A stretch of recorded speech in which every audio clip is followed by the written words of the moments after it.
What does Meccha Chameleon hide behind the scenes and off camera? Meccha Chameleon combines the ever-popular hide-and-seek prop hunt style of gameplay with the ability to pose and paint your character. It's a great concept that lends itself to chaotic multiplayer fun, and the horrific dread of hoping your hiding place is good enough to not get shotgunned. So today, we'll take a look behind the scenes at not just how the game works, but also delve into its files to find things you may not realize it contains. We have a lot to cover, so I hope you enjoy this deep dive. So real quick, I'll hit you with a brief recap of how the game works. When you enter the lobby, you'll find yourself on a platform surrounded by a floating dome of paint and random objects. On launch, the game had just a few maps and 3 game modes. In the basic mode, there are 2 teams. The runners get paintbrushes and must hide, while the hunters get shotguns that just happen to shoot paint.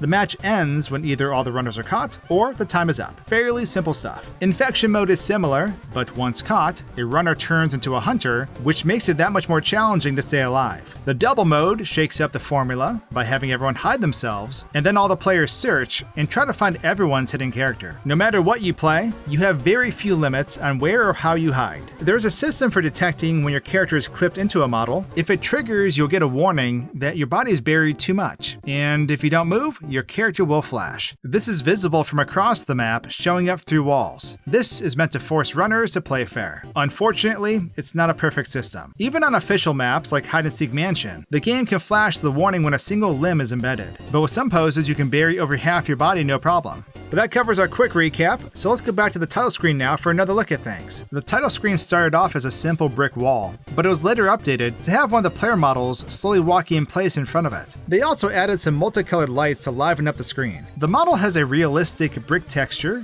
which fits, but it's way too detailed to be created with the game's paint function. Pulling back, this scene has a surprising amount of clutter. There's a penguin dancing off to the right of the brick wall, its animation looping over and over. Off to the left is a bit of terrain, like a lumpy mound of dirt. Near it is a set of white textureless cylinders. Their internal names suggest they're red points for party members, whatever that means. Further on are a couple of stone pillars with cacti and skeletons that fit right into a western/mesa environment. There's also a single pillar of ice. Elsewhere in the void is a white textureless cube with no apparent importance, as well as a single cone of shimmering light, probably a spotlight used for a dramatic moment. So far, none of these assets appear in Meccha Chameleon's gameplay areas, so you may be wondering why they're here out of bounds. In order to explain this, we have to first take a look at the developer's previous games, because this game is built upon them, and is a bit of a rabbit hole. But hold that thought, because before we do that deep dive through a few different leftover maps, first we're going to put some things to the test. This game is a bit unique in that it almost has no moving objects, which means there's not a lot of opportunities for wacky physics. If we make the objects move, we'll see that their collision will push the player while moving slow, or clip through the player when going fast. I tried crushing our character with a giant vase,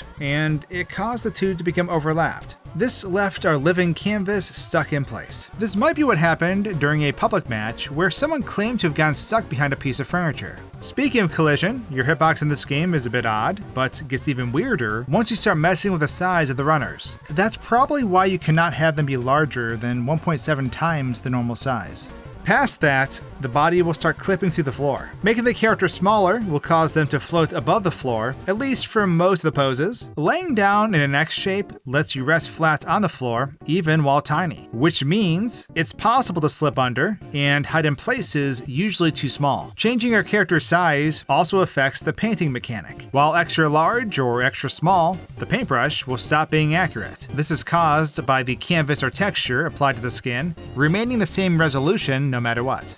There goes my dreams of painting a photorealistic car. Still, I did my best. Look at it go, zooming around the back rooms. As a bonus, my little red car can transform into the Kool-Aid Man's disfigured cousin. Messing around further with scale, I decided to see what happens when we compress our little guy into a flat plane. This works quite well in most cases, maybe a bit too well. No wonder the developer made the characters nice and round. If you had to search for people the same size as Paper Mario, no one would ever get caught. Something weird happened when making the character big and flat, likely due to how Unreal Engine handles lights and reflections. Our characters started glowing whenever they stood near a light source. If only this place had some neon lights. Then I blend right in. Swapping perspectives over to the hunter, let's take a closer look at the paint shotgun. When fired, the impact splash is a random color each time, while the paint trail acts as a window into an ever-changing rainbow texture. Slowing it down and looking closer, it almost looks like the trail's shape is traveling backwards from the impact towards the barrel. Removing a wall from the back rooms and shooting out into the void reveals that there's a limit on how far the shot goes. At a certain point, the shot just cuts off. Buzz Lightyear would be disappointed in this distance. Circling back to the topic of scale, making our character huge or small doesn't affect the firing mechanics. It does, however, illustrate an odd quirk of this game, which is also found in lots of other first-person shooters.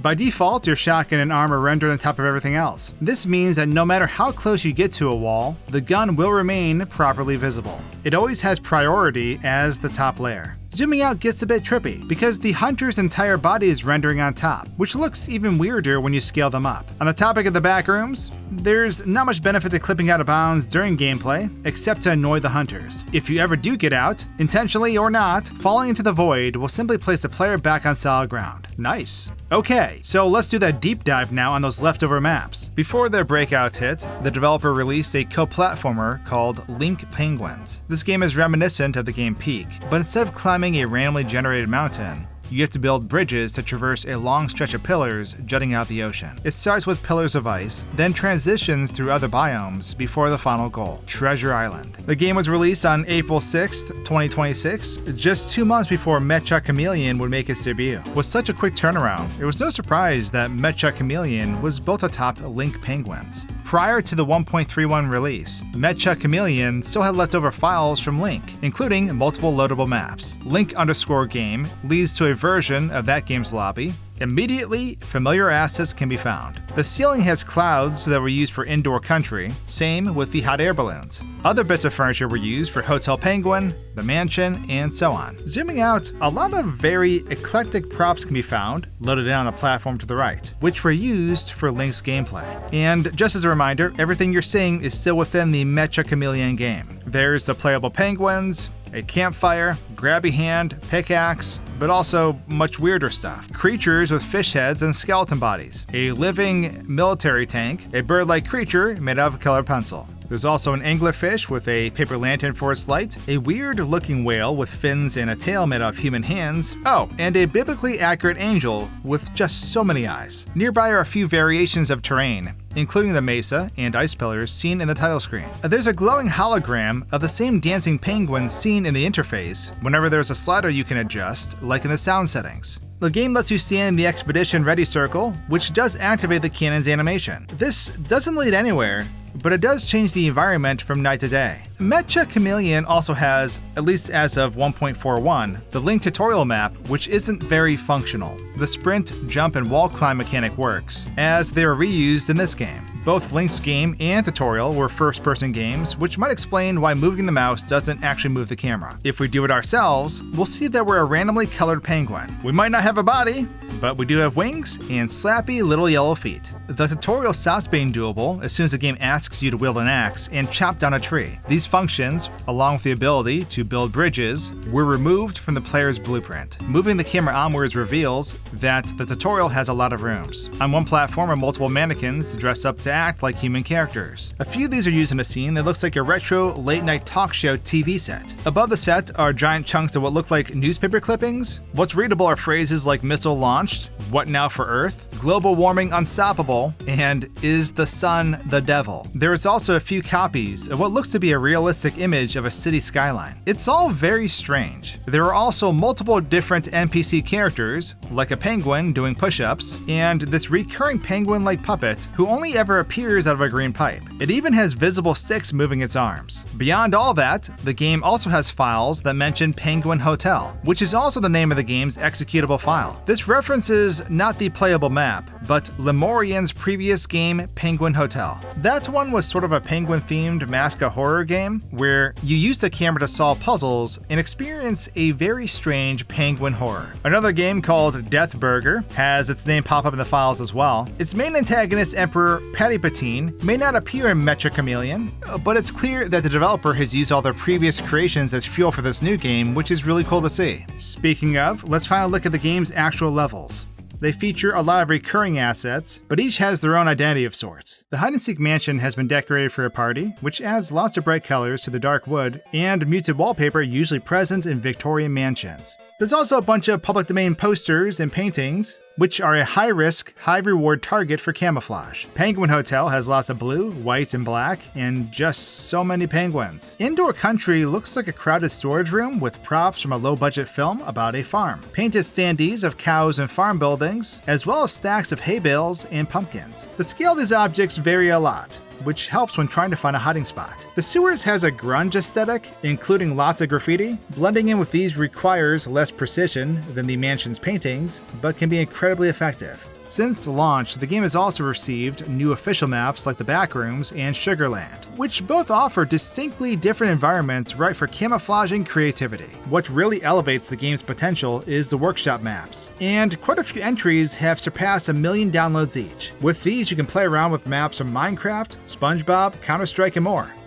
Named CLeon_game in the files, the lobby shares the same map as whichever playable level you choose via the interface. Some assets are preloaded in, like all of Hide-and-Seek Mansion's paintings, some barrels from the sewer map, and a singular wooden board. Selecting the map instantly loads in your level of choice, which are laid out in a sort of grid beyond the lobby. If you choose to use a workshop map, this loads into the space behind the lobby, which is how the game keeps the loading to a minimum. Whichever map you choose, there is a very stylistic animation that plays, where your character steps through a ring of floating symbols, and then a cloud of symbols fades to the map's environment. This is seemingly done by transporting your character into position, and using the giant particle cloud of Japanese symbols as a mask, meaning light only shows through the symbols. This makes the effect dynamic, and it's suitable even for the workshop maps. Out in the void, the 1.2.1 version of the game featured a partially constructed food-themed map, which would be later released as Sugarland. In 1.4.1, the start of another level can be found. This seems to coincide with a new folder in the file structure called Osaka. With the 1.6.0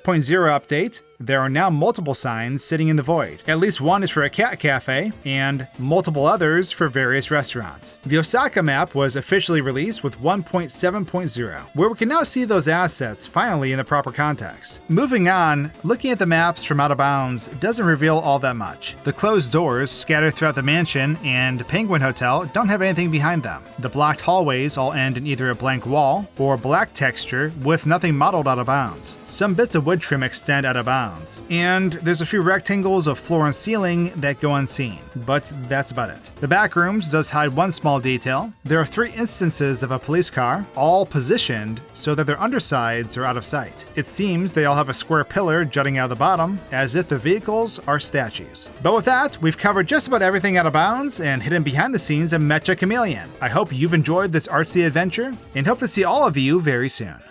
Thanks for watching, and cheers!